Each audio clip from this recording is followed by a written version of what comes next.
तो जय हिंद दोस्त, कैसे हो आप सभी। उम्मीद करूंगा कि आप सब जो है यहाँ पर अच्छे होंगे। तो आज की इस क्लास में हम पढ़ेंगे दोस्तों आपका रेशियो एंड प्रोपोर्शन, यानी कि अनुपात व समानुपात, जो कि काफ़ी ज़्यादा इंपॉर्टेंट टॉपिक होता है दोस्तों अर्थमेटिक मैथ में। यानी कि ये जो आपका एक ऐसा चैप्टर है जिससे कि आपका जो अर्थमेटिक टॉपिक होते हैं, चाहे आपका यहाँ पर एवरेज, उसके अलावा आपका यहाँ पर चक्रवर्ती ब्याज, साधारण ब्याज, ये सभी टॉपिक में इसकी जो आपकी ज़रूरत जो है यहाँ पर दोस्तों पड़ती है। प्रॉफिट लॉस हो गया, हर कोई चैप्टर में आपका जो अनुपात व समानुपात होता है वो आपका इम्पोर्टेंट होता है। तो बिल्कुल उसी तरह से हम यहाँ पर इसको बिल्कुल बेसिक टू एडवांस लेवल यहाँ पर दोस्तों पढ़ने वाले हैं कि आखिर जो अनुपात होता है, यानी रेशियो एंड प्रोपोर्शन, ये जो अनुपात होता है उसके अलावा समानुपात होता है, क्वेश्चन दोनों से ही बनते हैं। आज की इस क्लास में हम देखें अनुपात, और नेक्स्ट क्लास दोस्तों यहाँ पर रख लेंगे हम आपके यहाँ पर समानुपात, कि आखिर हमारा समानुपात क्या होता है। तो सबसे पहले तो आपको यहाँ पर रेशियो पता होना चाहिए, यानी कि अनुपात, कि आखिर अनुपात होता क्या है। जैसे कि दोस्तों मैं आपका एग्जांपल के तौर पे यहाँ पर आपका कहूँ 70 kg, उसके अलावा यहाँ पर है आपकी 80 kg यानी कि 80 किलो। तो इसको यदि मैं अनुपात में कहूँ तो किलो से किलो कट गया, जीरो से जीरो कट गया। इसको मैं यहाँ पर दोस्तों क्या कह सकता हूँ कि ये जो वजन है वो आपका 7:8 के अनुपात में है, यानी 7:8 के रेशियो में है। बिल्कुल पता चल गया। जैसे कि दोस्तों मैं यहाँ पर आपका कहूँ 30 लीटर, ये क्या है आपका यहाँ पर 30 लीटर, वो मैं यहाँ पर कहूँ आपका यहाँ पर 70 लीटर। क्या है 30 लीटर व 70 लीटर। तो इसको मैं लीटर से लीटर, जीरो से जीरो, ये कितने रेशियो में, इसको मैं कह सकता हूँ 3:7 के रेशियो में है, यानी कि अनुपात में है। तो इस प्रकार से कह सकते हैं। लेकिन एक चीज़ आपको यहाँ पर और क्लियर होनी चाहिए, वो ये क्लियर होनी चाहिए कि जो भी रेशियो होता है, जो भी अनुपात होता है, वो समान चीज़ों के मध्य में होता है। जैसे कि आपका 1 किलो है तो यहाँ पर भी किलो होना चाहिए, यहाँ पर लीटर है तो यहाँ पर भी क्या होना चाहिए, आपका यहाँ पर लीटर होना चाहिए। जैसे कि दो समान राशियों के बीच जो तुलना आपको यहाँ पर करनी हो, यानी इसकी परिभाषा की हम बात करें तो दो समान राशियों के बीच तुलनात्मक संबंध को हम क्या कहते हैं, अनुपात कहते हैं। जैसे कि मैं यहाँ पर आपका लिख देता हूँ, दो समान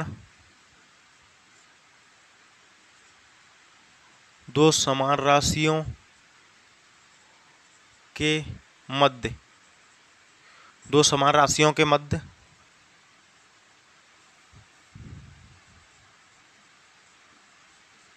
तुलनात्मक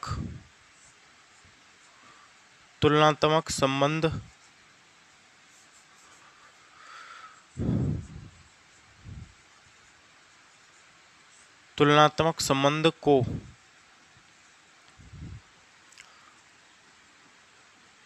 क्या कहते हैं, आपका अनुपात कहते हैं। जैसे कि हम बात करें दोस्तों यहाँ पर कि आपको तुलना करना हो दो राशियों के बीच, तो आप तभी तुलना कर सकते हैं जो समान राशि हैं। जैसे कि मैं बात करूँ यहाँ पर किलो है तो यहाँ पर भी क्या होना चाहिए, आपका किलो होना चाहिए, यानी कि केजी। यहाँ पर आपका लीटर है तो यहाँ पर भी क्या होना चाहिए, आपका लीटर। ऐसा नहीं है कि आपके यहाँ पर किलो है और यहाँ पर आपके लीटर है और आप दोनों में तुलना कर रहे हैं, तो ऐसा जो है यहाँ पर नहीं होता है। जैसे कि यहाँ पर हम बात करें कि यहाँ पर क्या है, आपका हावर्स है यानी कि घंटा, तो यहाँ पर भी दो दूसरी चीज़ों के मध्य भी आपका घंटा ही होना चाहिए। ऐसा नहीं है यहाँ पर घंटा है, यहाँ पर आपका मिनट है, तो दोनों जो राशि हैं वो आपकी एक जैसी नहीं है, तो उन दोनों राशियों के बीच में आप अनुपात जो है नहीं लगा सकते। अब चलिए हम इसको हटाते हैं। जैसे कि मैं आपको यहाँ पर थोड़ा बेसिक जो आपका यहाँ पर क्लियर करूँ, अभी जो आपके किस प्रकार के जो क्वेश्चन आते हैं, यानी कि प्रश्न। जैसे कि दोस्तों मैं यहाँ पर देखें, मैं आपको कहूँ कि ए अनुपात बी, तो इसका जो मतलब होता है वो आपका आखिर क्या होता है। ए अनुपात बी का मतलब, इसका जो मतलब होता है, अनुपात का मतलब आपका बट्टा बी होता है, यानी इसका मतलब आपका ए भी होता है। ए अनुपात बी को हम ए बट्टे बी भी कह सकते हैं। जैसे कि हम बात करें 2:3, तो इसको हम 2/3 भी लिख सकते हैं। ये दोनों चीज़ आपको यहाँ पर क्लियर होनी चाहिए कि अनुपात का मतलब बट्टा होता है। अब हम बात करें दोस्तों कि ए अनुपात बी बराबर कितना है, 3:4, और टोटल मेरे पास जो पैसे हैं यानी कि रुपए हैं वो कितने हैं, 3500 हैं। कितने हैं, 3500। अब मेरे को ए और बी दोनों के मध्य में टोटल मेरे पास 3500 रुपये हैं, वो बांटने हैं या विभाजित करने हैं। तो मैं कैसे करूँगा? तो सबसे पहले ये अनुपात हमारे कितना है 3 और 4, 3 और 4 को आप जोड़िए, कितना आएगा 7। 7 की जो वैल्यू है वो कितनी है 3500 है, कितनी है 3500। तो 7 से काटेंगे तो 1 की वैल्यू कितनी निकलेगी 500। यहाँ पर आपका 1 की वैल्यू आपको निकालनी होती है। सबसे पहले 1 की वैल्यू हमारी निकली है कितनी 500। अब 500 का गुणा आप किस में कर दीजिए, ये आपका यहाँ पर 3 में, यानी कि ये जो कितना हो जाएगा 1500। इसका हिस्सा इसमें कितना हो जाएगा 2000। दोनों को टोटल आप करें तो कितना निकलेगा 3500 ही निकलेगा। तो ये थोड़ा बेसिक चीज़ होती हैं जो कि आपको यहाँ पर क्लियर होनी चाहिए। तो अब चलिए दोस्तों हम इसको हटाते हैं। अब देखते हैं कि यहाँ पर जो प्रश्न आपके बनते हैं, प्रश्न जो होते हैं वो आपके यहाँ पर कैसे बनते हैं। जैसे कि हम बात करें कि ए अनुपात बी बराबर में आपका 2:3, वह बी अनुपात सी बराबर में आपका यहाँ पर 4:5। अब हमको बताना हो यानी कि फाइंड करना हो, और हमको क्या फाइंड करना हो कि बताइए हमको कि ए अनुपात बी अनुपात व सी अनुपात, ये जो हमारा होगा आखिर क्या होगा, ये हमको यहाँ पर निकालना है। अभी जो आपको ए बी व सी ही निकालना है, आगे आपको ए बी सी डी निकालना होगा, उसके बाद भी आपका A B C D E तक आपको यहाँ पर निकालने होते हैं। और इसमें आपका एसएससी काफ़ी ज़्यादा प्रश्न पूछता है इस प्रकार के। तो चलिए हम यहाँ पर दोस्तों देख लेते हैं। तो जब भी आपका इस प्रकार का प्रश्न बने, यानी ए बी व बी सी देकर आपको डायरेक्ट ए बी सी पूछे, तो इसके लिए डायरेक्ट शॉर्टकट ट्रिक होती है दोस्तों, वो आपको यहाँ पर लगा देनी होती है। और 2-3 जो है प्रश्न मैं इस प्रकार के कराऊंगा, आप बिल्कुल आपका पूरा कॉन्सेप्ट जो है अच्छे से आपका यहाँ पर क्लियर हो जाएगा। जैसे कि हमको यहाँ पर लिखना है ए, यहाँ पर लिखना है बी, यहाँ पर लिखना है कितना सी। बिल्कुल आप यहाँ पर समझ लीजिए, ए बी व सी सबसे पहले तो आपको लिख लेना है। अब आपको यहाँ पर ए बी है तो ए के नीचे में आपको कितने लिखना है 2, फिर से बी है, बी के नीचे कितना लिखना है आपका यहाँ पर 3, फिर से बी है तो बी के नीचे फिर से आपका कितना 4, कितना है आपका यहाँ पर 4, फिर सी है, सी के नीचे फिर से कितना आपका यहाँ पर 5। अब आप यहाँ पर देख लीजिए, तो यहाँ पर जो हमारे 2 डब्बे हैं वो क्या रह गए दोस्तों, खाली रह गई। क्या रह गए आपका यहाँ पर खाली, ये जो 2 डब्बे भी हमको यहाँ पर भरने होंगे। तो चलिए देख लेते हैं। अब आपको यहाँ पर जो डब्बे खाली रह जाते हैं उनमें आपको जो संख्या लिखनी होती है वो दोस्तों आपके साइड वाली संख्या होती है वो लिखनी होती है। जैसे कि यहाँ पर कितना है 3, 3 के साइड में आपको कितना लिखना होगा 3 लिखना होगा। यहाँ पर कितना है 4, 4 के साइड में कितना लिखना होगा 4। तो बिल्कुल हमारे ये डब्बे जो हैं वो आपके भर गए। अभी थोड़ा आप जो है दोस्तों पहली बार कर रहे हैं इसलिए आपको थोड़ा मुश्किल लग रहा है, लेकिन आपका कुछ ही सेकंड का काम होता है। तो अब आपको गुणा करना है इसमें, 4 दूनी करें तो 8, 4 तिये करें तो कितना 12, 5 तिये करें तो कितना 15। तो ए बी व सी का अनुपात जो है हमारा वो क्या है 8, 12, 15। अगर संख्या कट रही है तो आप काट सकते हैं, नहीं कट रही है कोई दिक्कत नहीं है। यानी कि इसका जो हमारा ए बी व सी का अनुपात कितना निकला आपका यहाँ पर 8:12:15। उम्मीद करूँगा ये टाइप आपको अच्छे से यहाँ पर क्लियर हो रहा होगा। अगर दोस्तों आपका चलिए एक प्रश्न और यहाँ पर लेकर के देख लेते हैं कि आखिर इसी प्रकार के प्रश्न आते हैं। जैसे कि दोस्तों मैं बात करूँ ए अनुपात बी बराबर में आपका यहाँ पर 1:2, कितना है 1:2। उसके अलावा बी अनुपात सी बराबर कितना है 3:4 कह सकते हैं, कितना 4। अब दोनों चीज़ हमको पता चल गई। अब हमको निकालना क्या है, जैसे कि हमको निकालना हो अब यहाँ पर ए अनुपात में बी अनुपात में सी, ये जो आपको यहाँ पर निकालना है, ये जो आप बताना है तो कैसे करना होगा आपको। तो सबसे पहले ए लिख लेना है, बी लिख लेना है व सी लिख लेना है। तीनों अनुपात आपने लिख लिए, यानी कि नीचे आपको अनुपात लिखना हुआ, एक के नीचे 1, बी के नीचे आपका कितना 2, बी फिर से है तो बी से बी का फिर से नीचे लिखाएंगे तो 3, और सी के यहाँ पर तो कितना लिखना होगा 4। अब जो आपकी जगह रह गई, यानी कि जो 2 डब्बे रह गए, एक आपका डब्बा यहाँ पर होता है, एक डब्बा आपका यहाँ पर होता है। अब दोनों डब्बे में जो आपको जो संख्या लिखनी होती है वो कौन सी लिखनी होती है, साइड वाली, यानी कि बगल वाली जो संख्या होती है वो लिखनी होती है। यहाँ पर कितना है 2, तो यहाँ पर लिखेगा 2, यहाँ पर कितना है 3, तो यहाँ पर भी लिखेगा कितना 3। अब आप इनका गुणा कर दीजिए, आपका जो अनुपात है ए बी व सी तीनों का अनुपात निकल करके आ जाएगा। जैसे कि यहाँ पर 3 एकम 3, 3 दूनी 6, 4 दूनी करें तो 8, यानी ए बी व सी का अनुपात कितना निकला है आपका 3 अनुपात में 6 अनुपात में आपका यहाँ पर 8। बिल्कुल अच्छे से यहाँ पर दोस्तों जब 3 टर्म आपको दिए गए हों और यानी कि 3 टर्म का आपको निकालना हो ए बी व सी, तब आप हम कैसे निकालेंगे इस प्रकार से। लेकिन जब यहाँ पर यही सवाल आगे बड़ा हो जाता है, यानी कि 4 टर्म आपको दिए जाते और आपको यहाँ पर पूछा जाता बताइए कि ए अनुपात बी अनुपात सी अनुपात व डी अनुपात, तब हम कैसे निकालते वो भी चलिए हम दोस्तों यहाँ पर चर्चा कर लेते हैं। जैसे कि इसको हम हटाते हैं। अब देखते हैं कि हमको जब 4 टर्म होते हैं, यानी कि आपको कितने ही टर्म दिए जाएं 5 6, आप सब कुछ का यहाँ पर निकाल सकते हैं। आपकी जो ट्रिक काम करती है वो आपकी यही वाली होती है जो मैंने आपको यहाँ पर अभी बताई है। तो चलिए हम देखते हैं। जैसे कि दोस्तों हम यहाँ पर कहें कि ए अनुपात बी बराबर में कितना है 1 अनुपात में यहाँ पर कितना कह सकते हैं 3, वह बी अनुपात में आपका सी कितना कह सकते हैं आपका यहाँ पर 4 अनुपात में 5 कह सकते हैं, वह सी अनुपात में आपका यहाँ पर डी, इसको कितना कह सकते हैं आपका 7 अनुपात में आपका 3 कह सकते हैं, कितना 7 अनुपात में 3। अब हमको जो बताना है यानी कि हमको फाइंड करना है कि बताइए ए अनुपात में बी अनुपात में सी अनुपात में और डी, ये हमको बताना है।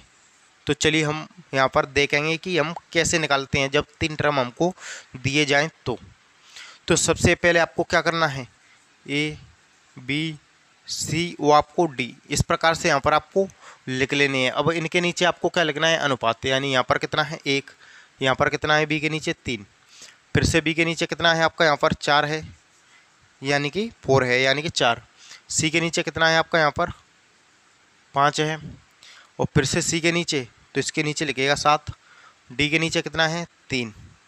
तो हमारे जो डब्बे बचे हैं दोस्तों, जो खाली जगह बची है, यानी कि एक जगह तो आपकी ए हो जाएगी और एक जगह आपकी यहाँ पर ए हो जाएगी।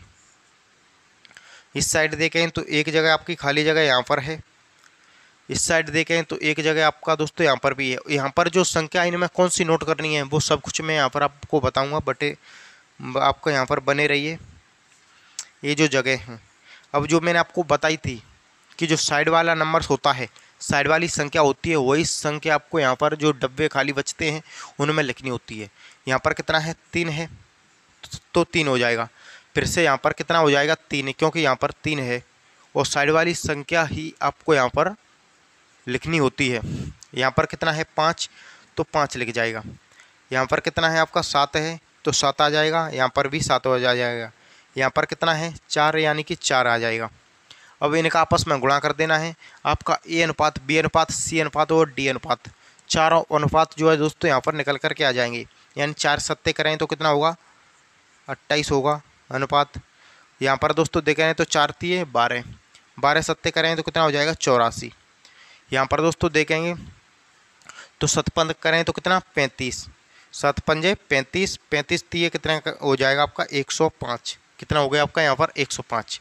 अब यहाँ पर 5 तिये 15, 15 तिये 45, तो यहाँ पर ए बी सी और डी तीनों का जो रेशियो निकला है हमारा यहाँ पर कितना है 28 अनुपात में आपका यहाँ पर 84 अनुपात में आपका यहाँ पर 105 व 45।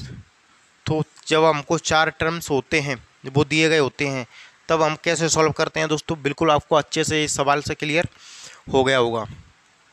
अब चलिए दोस्तों एक सवाल और देख लेते हैं, उसके बाद में हम पढ़ेंगे आपका यहाँ पर नेक्स्ट कॉन्सेप्ट जो होता है हमारा अनुपात में वो क्या होता है उसके बारे में। तो चलिए दोस्तों यहाँ पर इसको हम हटाते हैं। अब देखते हैं हम आपका अगला, यानी कि एक प्रश्न आपका यहाँ पर और देख लेते हैं। चलिए जैसे कि दोस्तों आपका ए बटे यानी कि ए अनुपात बी बराबर हमारा कितना है कि जी यहाँ पर कह सकते हैं 2 अनुपात में 3 कह सकते हैं। चलिए अब आपका बी अनुपात में आपका यहाँ पर सी क्या है, बी अनुपात में सी, इसको कह सकते हैं आपका यहाँ पर यानी कि आपका यहाँ पर 4 बट्टे में आपका यहाँ पर 3 कितना है 4 बट्टे में 3 वह सी अनुपात में डी, तो 2/5 कितना है, 2/5। अब हमको यहाँ पर निकालना हो यानी कि फाइंड करना हो क्या, कि ए अनुपात में बी अनुपात में सी अनुपात में हुआ डी, ये हमारा यहाँ पर क्या है। तो चलिए देखते हैं।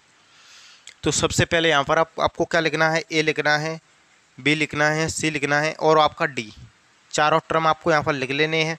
जब आप इन पर प्रैक्टिस जो है दोस्तों करें तो बिल्कुल कुछ ही चंद सेकंडों में आपका यहाँ पर एक काम हो जाएगा।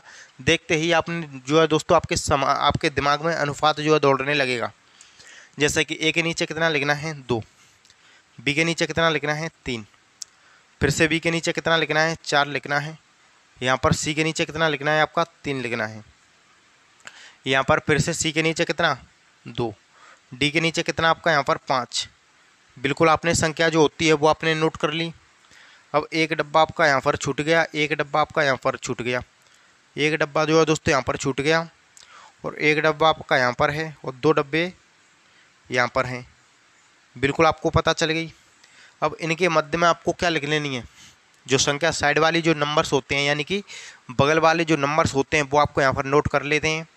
उसके बाद में आपको मल्टीप्लाई कर देना है, आपका आंसर आ जाएगा। यहाँ पर कितना है 3, तो यहाँ पर भी 3 और यहाँ पर भी 3, यहाँ पर कितना है 3, तो यहाँ पर भी 3, यहाँ पर कितना है 2, तो यहाँ पर 2, यहाँ पर भी 2, यहाँ कितना है 4, तो यहाँ पर भी 4।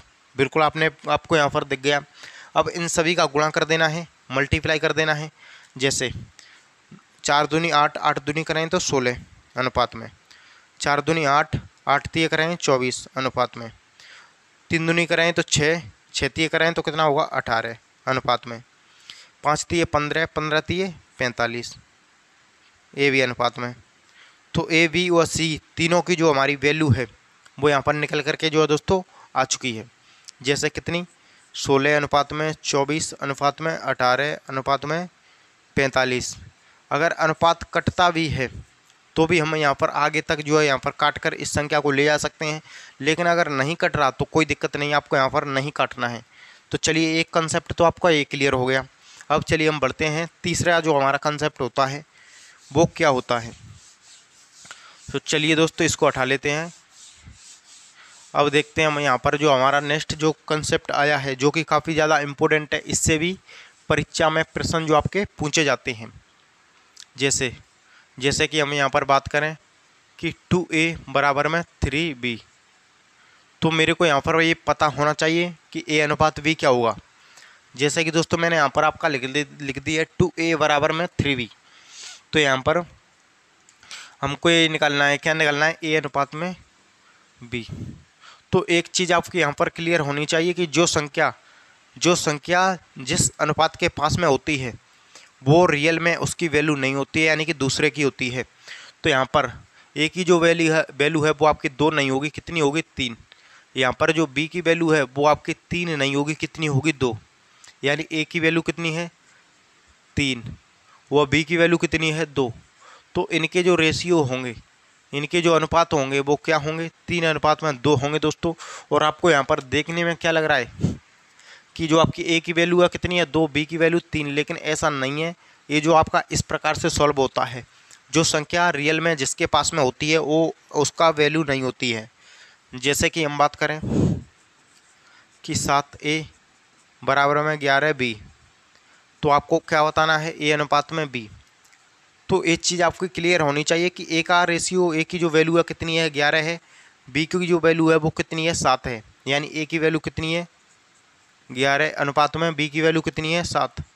तो ये चीज़ आपकी बिल्कुल अच्छे से दोस्तों यहाँ पर क्लियर होनी चाहिए, क्योंकि यहाँ से प्रश्न बनते हैं और जब भी आपका एसएससी प्रश्न पूछता है तो ऐसे प्रश्न वो आपके पूछ लेता है। तो चलिए अब हम बढ़ते हैं कि ये तो आपके 2 टर्म्स थे। जब आपके 3 टर्म आपको यहाँ पर दिए जाएं, जैसे कि 2a बराबर में 3b बराबर में 4c, और हमको बताना है यहाँ पर फाइंड करना हो कि बताइए कि a अनुपात b अनुपात व c अनुपात यहाँ पर हमारे क्या होने वाले हैं, क्या रहने वाले हैं। तब हम यहाँ पर दोस्तों कैसे सॉल्व करेंगे, तो चलिए देखते हैं।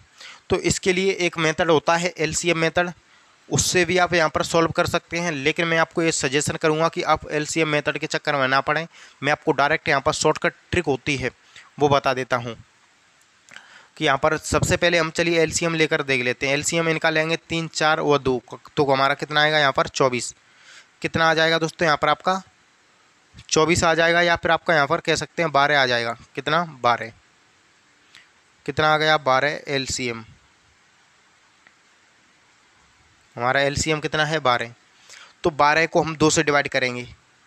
12 को किससे करेंगे, आपका ये जो एलसीएम है 12, 12 को इससे डिवाइड करो ए से। कितने बार होगा 2 बार, यानी कि आपका 6 बार। तो ए का अनुपात कितना हो जाएगा 6। 12 को 3 से डिवाइड करो तो कितना आएगा 4, यानी कि बी का अनुपात कितना हो जाएगा 4। सी है, सी से डिवाइड करो, सी से कितना आ जाएगा 3 बार, तो सी की वैल्यू कितनी हो जाएगी 3। यानी ए अनुपात बी अनुपात व सी अनुपात की जो हमारी वैल्यू यहाँ पर निकली है 6, 4 व 3। कितनी निकली है 6, 4 व 3। या फिर आप जो है दोस्तों यहाँ पर क्या कर सकते हैं, अगर ए भी तरीका आपको अच्छा नहीं यहाँ पर लग रहा है तो चलिए हमें डायरेक्ट ट्रिक क्या होती है वो यहाँ पर देख लेते हैं। तो जिसकी भी वैल्यू निकालनी हो उसको आपको यहाँ पर छोड़ देना है, बाकी जो 2 संख्या बच रही हैं उनका गुणा कर देना है, मल्टीप्लाई कर देना है। कैसे, चलिए देखते हैं यहाँ पर आपका, यानी कि यहाँ पर कितना है ए की वैल्यू को आप छोड़ दीजिए, बाकी दोनों वैल्यू हैं यानी 3 और 4, तो 4 3 12। किसकी है वैल्यू आपकी ए की, बी की है। अब आपको निकालनी हो बी की, तो बी को छोड़ देना है बाकी दोनों संख्या में, यानी 4 दूनी करें तो कितना 8। अब हमको किसकी निकालनी है सी की, तो सी को छोड़ देना है, 3 दूनी करें तो कितना हुआ 6। कितना निकला आपको यहाँ पर 6। तो 2 से काटेंगे तो आपका 6 बार, 2 से काटेंगे 4 बार, 2 से काटेंगे 3 बार। तो यहाँ पर जो रेशियो निकल रहा है फिर से भी आपका यही वाला रेशियो निकला है, यानी कि आपका इसी प्रकार से दोस्तों सॉल्व होता है। और ये जो आपका नेक्स्ट प्रश्न में अच्छे से यहाँ पर क्लियर होने वाला है। चलिए देखते हैं, हम यहाँ पर जो है दोस्तों देख लेते हैं कि आखिर एक कैसे सॉल्व होता है। जैसे कि हम यहाँ पर बात करें कि 3a बराबर में 5b बराबर में आपका 7c, क्या है आपका 7c, और यहाँ पर हमको क्या निकालना है ए अनुपात में बी अनुपात में व सी, तीनों जो रेशियो हैं वो हमको यहाँ पर दोस्तों निकालने हैं। तो कैसे निकालेंगे, तो सबसे पहले आपको यहाँ पर क्या करना है, इनका या तो आप इनका एलसीएम ले सकते हैं, यानी कि एलसीएम मेथड से आप कर सकते हैं, लेकिन मैं आपको सजेशन करूँगा कि एलसीएम मेथड के चक्कर में आप ना पड़ें, डायरेक्ट हम कैसे करेंगे वो चलिए देख लेते हैं।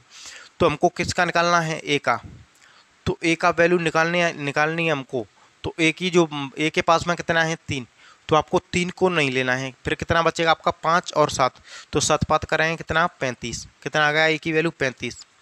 अब निकालना हो बी की, तो बी के पास में कितना है 5, 5 को आपको छोड़ देना है, तो कितना बचेगा 7 और 3, तो 7 3 21, कितना हो जाएगा 21।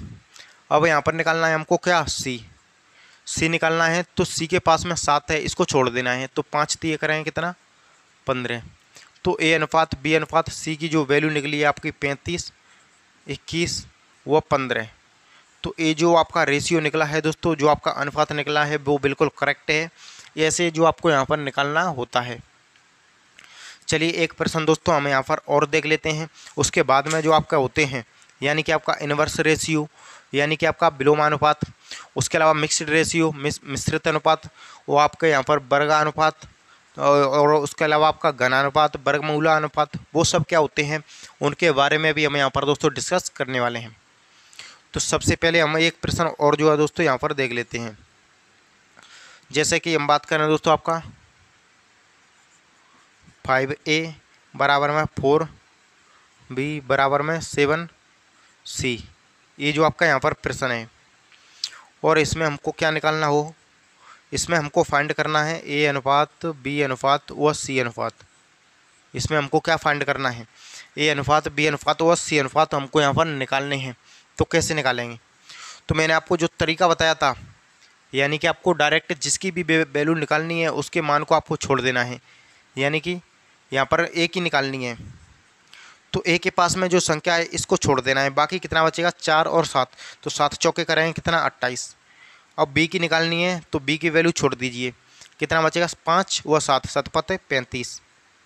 और आपको यहाँ पर सी की वैल्यू निकालनी है, तो कितना होगा आपका यहाँ पर दोस्तों 5, और आपका कितना बचा 4, तो 5 चौके 20, तो जिसकी भी वैल्यू आपको यहाँ पर निकालनी है दोस्तों, उसको मान को छोड़ देना है। बाकी जो दोनों संख्या बच रही है उनको आपको क्या कर देना है, गुणा। जैसे यहाँ पर करेंगे तो यहाँ पर कितना आएगा आपका, यहाँ पर ए की वैल्यू ए अनुपात बी अनुपात व सी अनुपात, तो 28 अनुपात में 35 अनुपात में आपका 20। तीनों संख्याओं का जो मान है दोस्तों वो हमारा यहाँ पर निकल करके आ चुका है। तो बिल्कुल उम्मीद करूँगा कि इस प्रकार के प्रश्न आपको अच्छे से दोस्तों क्लियर हो रहे होंगे कि हमको कभी भी इस प्रकार के प्रश्न आए तो हम कैसे जो है उनको सॉल्व करेंगे। चलिए अब इसको हटा देते हैं। अब हम यहाँ पर दोस्तों देखते हैं कि जो आपका अनुपात होते हैं, क्या होते हैं दोस्तों, आपका अनुपात। तो आपका विलोमा अनुपात यानी कि इनवर्स रेशियो होता है एक, तो यानी कि प्रतिलोमा अनुपात है जिसको कहते हैं, यानी कि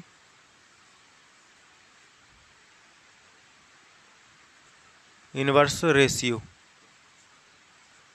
जिसको हम क्या कहते हैं इंग्लिश हिंदी की बात करें तो प्रतिलोमा अनुपात। क्या होता है प्रतिलोमानुपात, ये क्या होता है दोस्तों, जैसे कि हम बात करें ए अनुपात में बी, तो इसका प्रतिलोमा जो अनुपात होगा इसका उल्टा कर देना है, यानी कि आपका बी अनुपात में ए कितना होगा, बी अनुपात में ए, यानी कि जस्ट आपको उल्टा कर देना है। जैसे एग्जांपल के तौर पे मैं कहूँ 2 अनुपात में 3, कितना है 2 अनुपात में 3, तो इसको आपको 3 अनुपात 2 लिख देना है। कितना लिख देना है, 3 अनुपात में 2, यानी कि आपको सिर्फ और सिर्फ कुछ नहीं करना होता है, उनका जो उल्टा आपको यहाँ पर दोस्तों करना होता है। क्या करना होता है, उनका उल्टा। अब चलिए हम बात करें यहाँ पर कि डुप्लीकेट रेशियो। और डुप्लीकेट रेशियो क्या होता है दोस्तों, हमारा वर्गानुपात, यानी कि आपका डुप्लीकेट रेशियो, जिसको हम क्या कहते हैं आपका यहाँ पर वर्गानुपात। क्या है आपका वर्गानुपात। वर्गानुपात हमारा क्या होता है कि किसी भी संख्या का हमको क्या करना है, वर्ग, किसी भी संख्या का आपको स्क्वायर कर देना है, यानी कि चलिए देखते हैं। तो यहाँ पर हमारा कितना है, सपोज कीजिए ए है, यहाँ पर क्या है बी, तो इसका जो वर्गानुपात हमारा होगा वो क्या होगा, ए स्क्वायर अनुपात में आपका बी स्क्वायर। आपको सिर्फ और सिर्फ क्या करना है, स्क्वायर करना है, यानी कि वर्ग करना है। जैसे कि मैं यहाँ पर आपका कहूँ कितना है, वो 2 अनुपात में 3 हो, और इसका वर्गानुपात करना है, तो 2 का वर्ग करें कितना 4, 3 का वर्ग करें कितना 9, तो इसका जो वर्गानुपात है वो हमारा कितना है 4 अनुपात में 9। तो बिल्कुल दोस्तों उम्मीद करूँगा कि ये भी आपका वर्गानुपात भी होता है, वो भी आपको यहाँ पर अच्छे से क्लियर हो गया होगा। अब यहाँ पर एक चीज़ और होती है, वो क्या होती है, वर्गमूलानुपात। उसके बाद में आपका यहाँ पर होती है घनानुपात और घनमूलानुपात। उनसे भी आपके दोस्तों काफ़ी ज़्यादा प्रश्न यहाँ पर बनते हैं। चलिए देखते हैं। अब यहाँ पर देख लेते हैं वर्गमूलानुपात, यानी कि सब डुप्लीकेट रेशियो। क्या है, सब डुप्लीकेट रेशियो, यानी कि वर्गमूलानुपात। और ये हमारा क्या होता है, यानी किसी भी संख्या का आपको क्या करना है, वर्गमूल करना है। क्या, जैसे कि यहाँ पर ए अनुपात बी है, इसका आपको क्या करना है, वर्गमूल, यानी कि ए अनुपात में बी, कितना ए अनुपात में बी, क्या आपको करना है डायरेक्ट ए अनुपात में बी। जैसे कि मैं यहाँ पर आपके संख्या लिख दूँ दोस्तों मैं आपका कि 4 अनुपात 9 है, इसका वर्गमूल अनुपात क्या हो जाएगा फिर, तो रूट अंडर 4 अनुपात में रूट अंडर में 9, तो यहाँ पर इसकी वैल्यू कितनी होगी 2, इसकी वैल्यू कितनी होगी 3, यानी कि रियल में जो वैल्यू है 2 अनुपात में कितना है 3। तो बिल्कुल आपको यहाँ पर वर्गमूल अनुपात भी अच्छे से यहाँ पर दोस्तों क्लियर हो गया होगा। अब चलिए इसको हटाते हैं। अब देखें हम यहाँ पर सब डुप्लीकेट रेशियो। क्या देखेंगे आपका यहाँ पर सब, यानी कि ये तो आपका हो गया सब डुप्लीकेट। अब देखें आपको यहाँ पर ट्रिप्लीकेट। ट्रिप्लीकेट का मतलब क्या होता है, किसी भी संख्या का आपको घन करना है, यानी कि क्यूब करना है। जैसे ट्रिप्लीकेट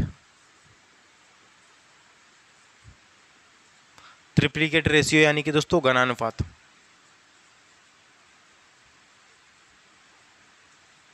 और ये जो घनानुपात क्या होता है, किसी भी संख्या का क्या करना हो, घन करना हो। जैसे ए अनुपात में बी, तो इसका आपको क्यूब करना है।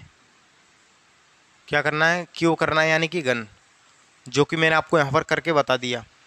कि ए अनुपात में बी वैल्यू है तो ए क्यू अनुपात में बी क्यू, जैसे कि 2 अनुपात में 3 है। चलिए इसी एग्जाम्पल से देख लेते हैं। तो इसका हमको क्या कर देना है, इसका क्यूब कर देना है। तो 2 का क्यूब करेंगे 8, 3 का क्यूब करेंगे कितना 27। तो हमारा जो रेशियो निकला है वो आपका कितना निकला है 8 अनुपात में 27। अब इसी को हम क्या कह लेते हैं, घनमूला अनुपात भी होता है, वो भी हम यहाँ पर दोस्तों देख लेते हैं। सब यानी कि सब ट्रिप्लिकेट रेशियो, यानी कि आपका यहाँ पर क्या होता है दोस्तों, घनमूला अनुपात, घनमूला अनुपात। तो इसके लिए आपको क्या कर देना है, घन कर देना है। जैसे 2 अनुपात में 3, इनका हमको क्या करना है, घन करना हो, तो इसका आपको क्या करना है कि आपका यहाँ पर दोस्तों कितना है 3। घन का मतलब कितना होता है दोस्तों, करनी के बाहर में 3। अगर आपका यहाँ पर रूट होता यानी उसका रूट होता तो यहाँ पर कितना होता आपका 2 लिखा आता, और 2 को आप लिखें या नहीं लिखें कोई दिक्कत नहीं है। तो यहाँ पर आपका कितना है 3, 3 के बाहर में भी कितना है 3। तो इनका जो रेशियो है वो हमारा क्या है, इनकी जो वैल्यू है बिल्कुल आपको पता चल गई होगी दोस्तों। तो उम्मीद करूँगा कि जो हमारा ये जो आपका रेशियो की क्लास है वो आपको बिल्कुल अच्छी लगी होगी। अगर अच्छी लगी हो तो हमारा यूट्यूब चैनल उसको सब्सक्राइब करके ज़रूर रखें।